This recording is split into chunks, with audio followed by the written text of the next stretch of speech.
తీన్మార్ మల్లన్న అనే నేను శాసన పరిషత్తు సభ్యునిగా ఎన్నికైనందున శాసనం ద్వారా నిర్మితమైన భారత రాజ్యాంగం పట్ల నిజమైన విశ్వాసం, విధేయత చూపుతానని, భారతదేశ సార్వభౌమాధికారాన్ని, సమగ్రతను కాపాడుతానని, నేను స్వీకరించబోయే కర్తవ్యాన్ని శ్రద్ధాశక్తులతో నిర్వర్తిస్తానని పవిత్ర హృదయంతో ప్రతిజ్ఞ చేస్తున్నాను.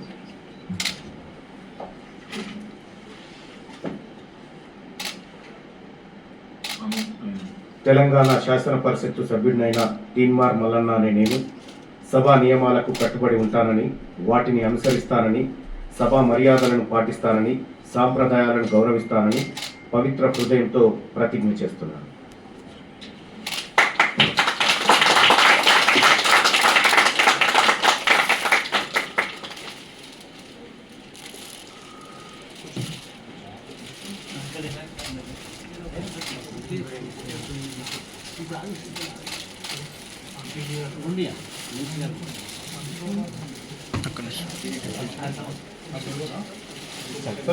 సార్ సార్ మీరు కూర్చోండి సార్.